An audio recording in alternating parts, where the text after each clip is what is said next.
Bismillahirrahmanirrahim. Assalamualaikum warahmatullahi wabarakatuh. Alhamdulillahi wa kafa. Segala puji bagi Allah yang maha mencukupi. Wassalatu wassalamu ala ibadihi al-mustafa Nabiyyina Muhammadin sallallahu alaihi wasallam wa ala alihi wa ashabihi wa man ittaba'al huda hum ahlus sidqi wal wafa. Salam, salawat, keberkahan kita mohon kepada Allah agar terus tercurah-curah bagi hamba pilihan Allah Al-Mustafa Nabi Muhammad sallallahu alaihi wasallam, keluarga, sahabat, semua yang mengikuti petunjuknya. Mereka lah yang disebut Allah ahlus sidqi wal wafa, orang-orang yang jujur, yang benar dalam imannya, orang-orang yang setia mengikuti jalan petunjuknya. Para pemirsa, jamaah peserta kuliah duha yang dirahmati Allah Subhanahu wa ta'ala, dalam pertemuan yang lalu telah kami sampaikan sebuah hadis yang ditulis oleh Imam An-Nawawi, urutan hadis ke-19 dalam Al-Arba'in An-Nawawiyah. Jagalah Allah, niscaya Allah menjagamu. Dalam keterangannya, Syekh Dr. Mustafa Dib Al-Bugha, Syekh Muhyiddin Misl, beliau menyampaikan, sesungguhnya siapapun yang menjaga Allah, pasti Allah membersamai diri. Allah menolong ia. Allah membela. Allah melindungi. Allah mengarahkan. Allah memberikan hidayah, memberikan petunjuk. Allah membuka jalan-jalan keluar atas semua permasalahan kehidupannya. Sesungguhnya Allah Subhanahu wa ta'ala meyakinkan kita. A'udzu billahi minasyaitonir rajim. Bismillahirrahmanirrahim. Innallaha ma'al ladzina taqaw wa hum muhsinun. Sesungguhnya Allah bersama dengan orang-orang yang bertakwa dan orang-orang yang berbuat kebaikan, orang-orang yang memiliki sifat ihsan. Surat An-Nahl ayat 128.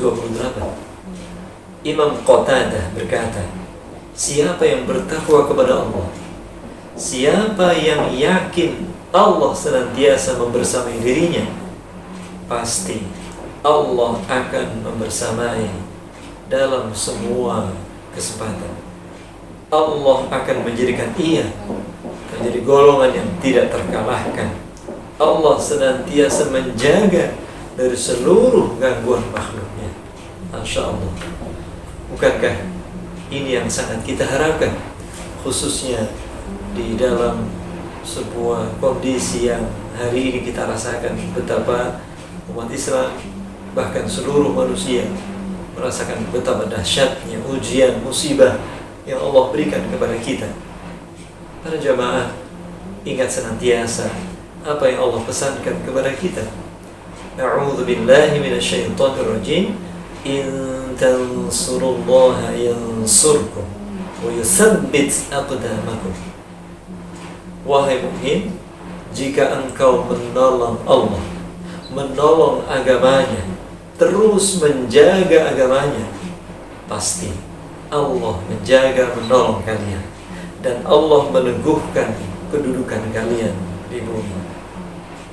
Para jamaah peserta yang dirahmati Allah Subhanahu wa ta'ala, mereka lah yang kemudian berusaha menjaga senantiasa perintah Allah, senantiasa menjaga, melaksanakan semua yang Allah perintahkan, menjaga dirinya dari larangan Allah. Inilah makna ihfazillah, menjaga Allah.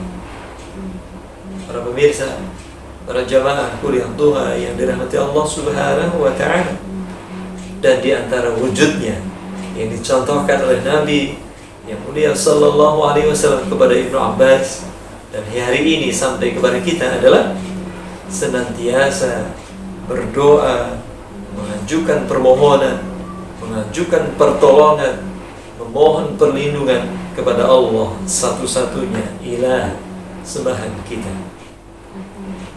Al-Bukhari dan Muslim meriwayatkan dari Nabi sallallahu alaihi wasallam, setiap malam di sepertiga malam Allah senantiasa turun ke langit bumi, dan ia Allah berfirman, adakah yang berdoa, maka aku kabulkan doanya. Adakah yang meminta, maka aku penuhi permintaannya.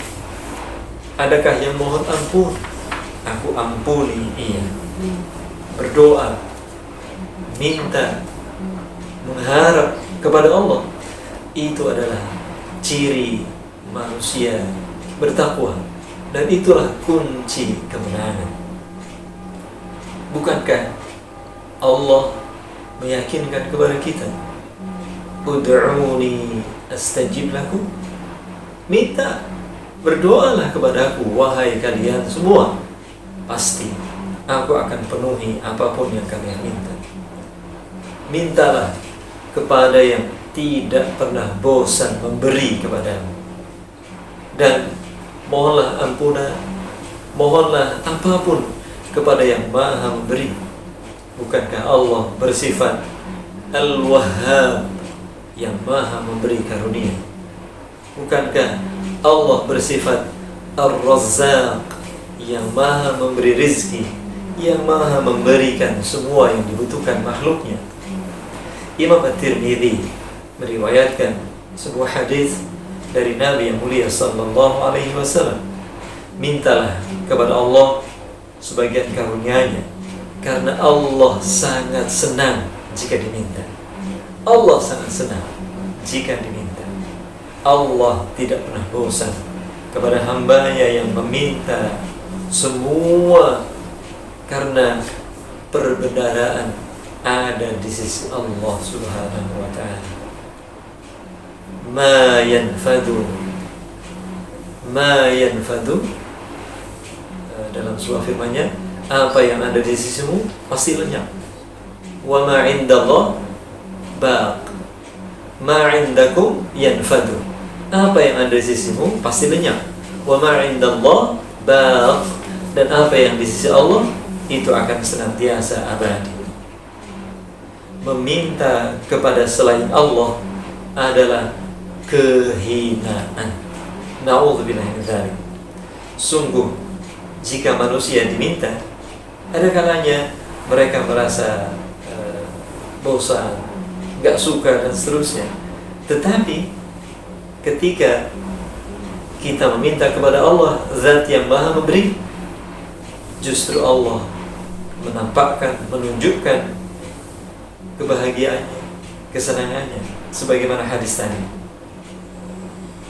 Rasulullah sallallahu alaihi wasallam pernah membaiat sekelompok manusia, di antaranya Abu Bakar, Abu Dzar, Thawban bin Malik radhiyallahu anhum. Lalu di antara mereka ada yang cambuk dan tali untanya terjatuh, maka ia tidak minta tolong kepada siapapun untuk mengambilnya, hanya kepada Allah Subhanahu wa ta'ala. Itulah keyakinan yang dibangun oleh Rasulnya yang mulia sallallahu alaihi wasallam kepada para sahabat. Mudah-mudahan sampai kepada kita. Yang berikutnya, Syekh Dr. Muhyiddin mengatakan di dalam syarah hadis ini, meminta tolong kepada yang maha kuat dan tidak terkalahkan adalah kemuliaan. Allah Subhanahu wa ta'ala berfirman di dalam surat Ali Imran ayat 160, A'udzu billahi minasyaitonir rajim. Yansurkumullahu fala ghaliba lakum. Jika Allah menolong kalian, maka tidak ada satupun yang bisa mengalahkan kalian.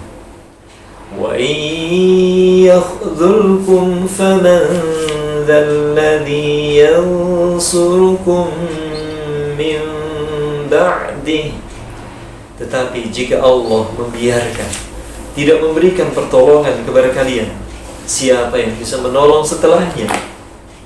Sungguh hati semua hamba ada di tangan Allah, ada dalam genggaman Allah. Wa may yatawakkal 'ala Allah fahuwa hasbuh. Selanjutnya beliau menyampaikan, meminta pertolongan kepada Allah awal dari, meminta pertolongan kepada selain Allah adalah awal dari kekalahan, awal dari kelemahan.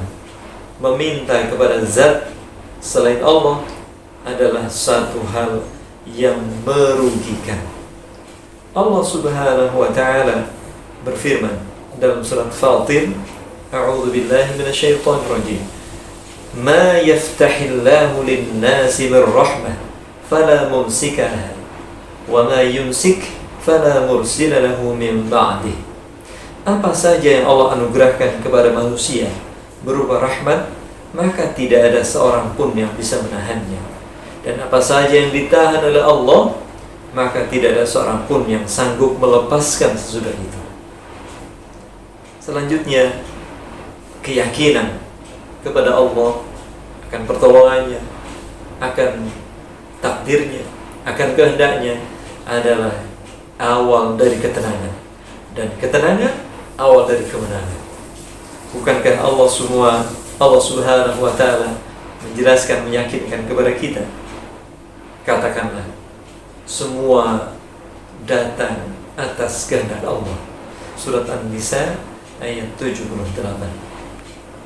Para jamaah yang dirahmati Allah Subhanahu wa ta'ala, selanjutnya yang terakhir, iman, keyakinan kepada qada dan qadar Allah akan mewujudkan keberanian. Inilah yang kemudian Allah Subhanahu wa ta'ala menyebutkan, innal ladzina qalu rabbuna Allah tsumma istaqamu fala khaufun 'alaihim wala hum yahzanun. Sesungguhnya orang-orang yang yakin dan mengatakan Allah satu-satunya sembahan, kemudian mereka istiqamah, maka tidak ada takut, tidak ada kekhawatiran, tidak ada kesedihan. Semoga Allah Subhanahu wa ta'ala berikan kepada kita keyakinan senantiasa dibersami Allah, senantiasa menjaga aturan Allah, senantiasa menjaga dari larangan Allah, senantiasa memohon kepada Allah Subhanahu wa ta'ala. Allahumma a'inna ala dzikrika wa syukrika wa husni ibadatik. Inilah doa yang diajarkan oleh Nabi. Ya Allah, kami mohon kepadamu, tolonglah kami agar senantiasa mengingat kepadamu, berzikir kepadamu, agar senantiasa memohon, bersyukur kepadamu, agar senantiasa melakukan sebaik-baik ibadah kepadamu. Semoga bermanfaat. Terima kasih. Wassalamualaikum warahmatullahi wabarakatuh.